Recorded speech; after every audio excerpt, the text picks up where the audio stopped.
Hey, so I finally heard something from Graham Elwood. He expressed that he had some concerns about wearing the white wig. He didn't want it to be um, looked at as making fun of Julian's position, and I appreciate that. I can understand that. Um,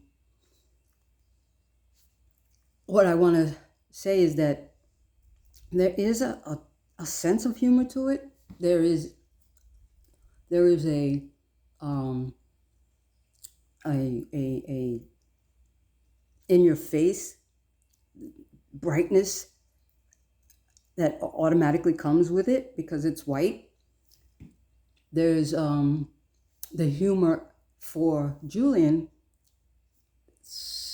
Conceivably, enough people would be wearing the wigs that somebody would go and tell him and say, "Hey, Julian, all the people are wearing white hair." I think that he would get a kick out of that. It would make him hopeful, then make him feel that people hadn't forgotten him. And there's also, we're going up against the powerful, right? So there's a sense that sometimes you do have to tread lightly and use other type of tactics, because you throw a stone at them, they drop a bomb on you, right? So there is a humor to it. There is an individuality to it. Like, for example, I sent Jimmy Dore a judge's wig because the First Amendment was written when people were wearing those kinds of wigs, right? So yes, he's supposed to. I'm a goofball. Yeah, I'm willing to wear this. Man, somebody always calls at the wrong time. They're saying, I'm willing to wear this crazy wig because I want to be seen, right? And so what I would ask is, since there is, concern, that you try a test. So Graham, you already have a wig. Other people would have to get theirs. But wear the wig when you walk the dog, or if you do the laundry, or go to the grocery store, or the post office, or wherever you go that's outside, except for surfing. And see how many people comment, right? Especially if it's an interesting wig, because okay, a white person with white hair just looks like an old person. That's not. You have to do something. You have to wear a wig that's kind of strange, so people will go, "What's that all about?" Right? That's what you want. You want them asking you about your hair, and then you tell them it's a protest, and they're like, "Protest for what? Why? How?" It's a protest for Julian Assange. He has white hair, so we're wearing white hair because we want him free. And then you get to tell them about Julian and what he did, and you get to tell them about Daniel Hale. And you try it out for a week and tell me how many people have asked you about your hair and how many people you get to tell about what's going on. Right? And then when enough of us are doing it, we don't like the mainstream media that much, but they'll have to talk about that, right? They can ignore strikes. They can ignore, protests and things, right? But they're not going to be able to ignore everywhere they go. They get in the elevator. There's somebody with white hair. They, they go to take their kids to school, and all the other parents have white wigs on. They're not going to be able to ignore that. They're going to have to talk about it. Now, granted, will they give it proper explanation?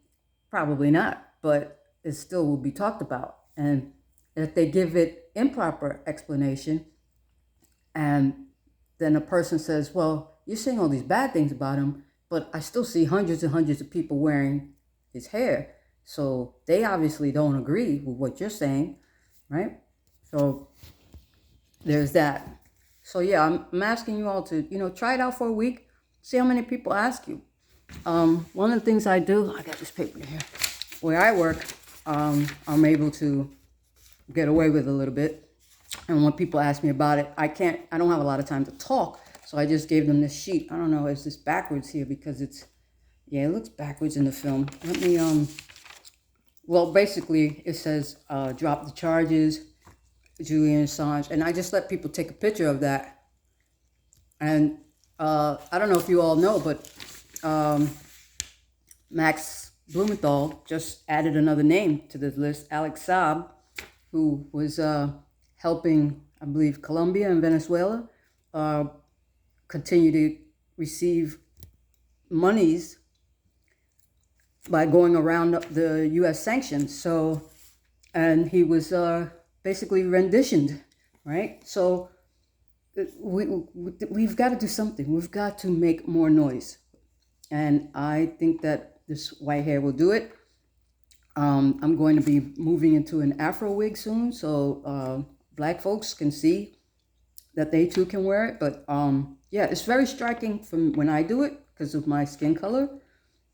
I'm getting all this storm, stuff, but whatever. I don't care as long as you say something about the wig. If you ask me why I'm wearing it, if you ask me if that's my real hair, if you say, I think that looks cool, whatever you say, I let you know that this wig is a protest. And I let you know who I'm protesting about. And that's basically what this is about. And yeah, I hope, Graham, you take the test and see, because you will feel good when you tell so many people, because there's so many people that don't know anything about him. They've heard of his name. They know more about Edward Snowden than they do about Julian. And that's what we need, more people to know. We're preaching to the choir. We already know. We're here on internet, and we're doing political stuff on the internet. We need to reach people who don't do that, right?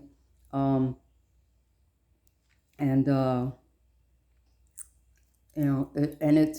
it's not expensive. A custom wig. And if anybody knows Lee Camp's address, I am getting a Witcher white wig for him. And I hope that once these 3 comedians get on board, it'll be easier for everybody else. All right. So hashtag WWW for the number 4W, which is White Wig Warriors for Whistleblowers. And yeah, it's easy. You should do it. It's fun. Bye.